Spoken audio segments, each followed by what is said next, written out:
There's a moment in the Church's recent history that almost no one remembers. It was 1988. Cardinal Joseph Ratzinger, prefect of the Congregation for the Doctrine of the Faith, delivered a formal opinion to John Paul II, excommunicating the Society of St. Pius X would be a grave pastoral error. John Paul II didn't listen to him. The excommunication was issued on July 1, 1988. 21 years later, that cardinal, who became pope under the name of Benedict XV, signed the decree revoking those same excommunications and wrote to bishops around the world that the crisis was real and that the punishment had solved nothing. What happened this week will send shivers down your spine. By the end of this video, you'll understand why a bishop today is speaking the exact same words as Ratzinger in 1988. And because the SSPX, in the meantime, is not waiting for anyone, the names of the new bishops are about to arrive. Let's start with the facts. On May 14, 2026, Auxiliary Bishop of Astana, Athanasius Schneider, gave an interview to EWTN, the world's most watched American Catholic television network. In those 14 minutes, Schneider uttered words that no major Catholic newspaper reported with due attention. The direct quote, "It seems that now the Vatican and the Pope want to show their power. We have the power. We will excommunicate them. This is not synodal. This is not pastoral." And then the final sentence, "If the Pope excommunicates them, it will go down in history as a huge mistake of pastoral rigidity and unilateral severity toward tradition in the Church." Words spoken by a serving bishop on television to the entire world, not in a private document, not in a confidential letter, but in a public interview on America's leading Catholic network. Schneider adds the comparison that everyone sees, but very few dare to name publicly.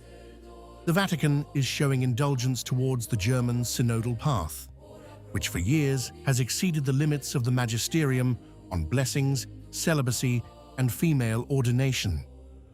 Show patience with Communist China, where the state appoints bishops through direct agreements with Rome, without an independent canonical mandate. Cardinal Reinhard Marx imposes blessings for couples in irregular situations throughout the Diocese of Munich, without sanction. The German bishops are moving toward female ordination without excommunication, but Rome is flexing its muscles toward the Society of St. Pius VI, which celebrates Mass like St. Pius V and teaches the same old catechism. It is not doctrinal coherence. It is a political choice that Schneider focuses on with surgical precision. Athanasius Schneider is not just any name. He is not a sedevacantist. He is not a rebel. He is a bishop appointed by the hierarchy who has written books sponsored by cardinals and who speaks on television. When a man of this profile says that the Pope will go down in history for a huge mistake, he doesn't say it to provoke. He says it because the historical precedent he has in mind is documented. Meanwhile, on the other side, the Society of St. Pius X is not expecting any response from Rome.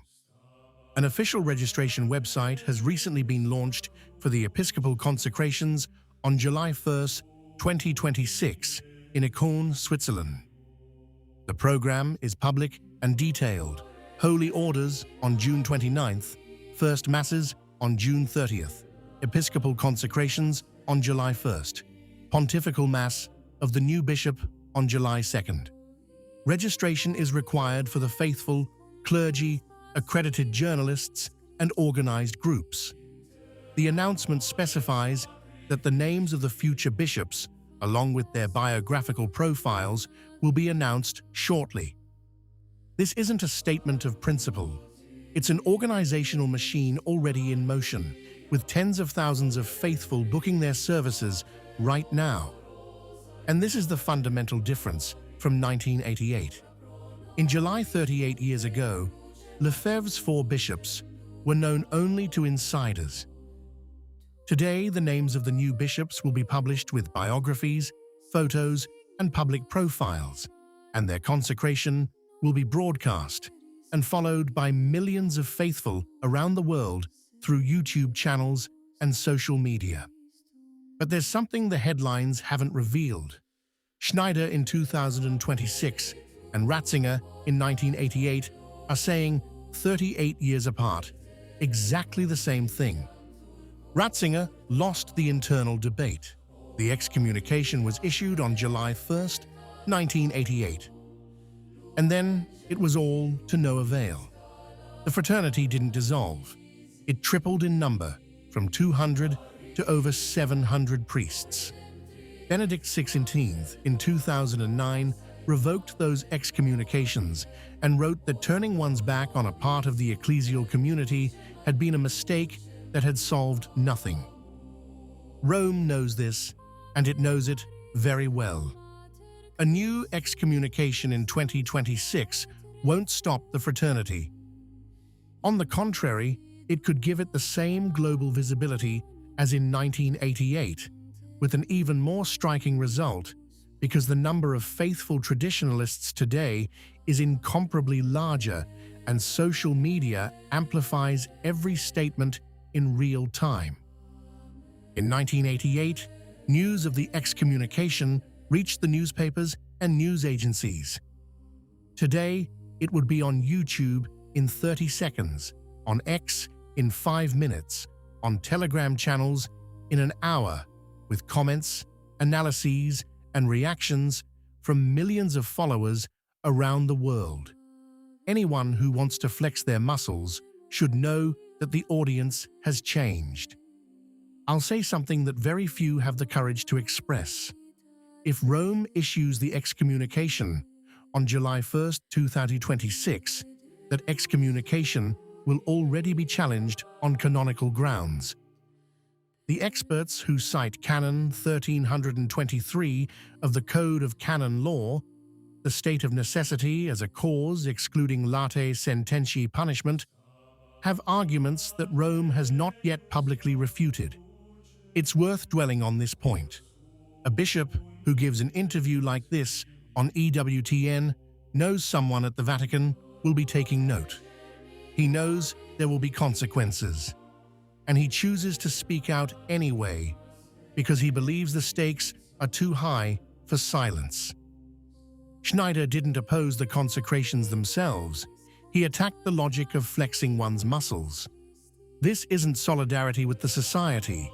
It's criticism of the Pope's pastoral strategy. It's a subtle but crucial distinction. It comes from within the same hierarchy that is preparing the excommunication. And there's a final question that no mainstream commentator has yet asked. If the excommunication is issued on July 1st, and the crisis then proves deeper than Rome wants to admit, who will be remembered as the Ratzinger of this moment? Who told the truth when it was inconvenient to say it? History has already answered this question once. The Mass of St. Pius V was already 1,000 years old when Lefebvre was excommunicated in 1988. It is 151 now.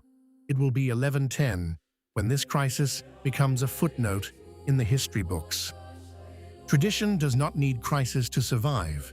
Crisis needs tradition to resolve itself. What do you think? If you liked the video, comment Amen. God bless you.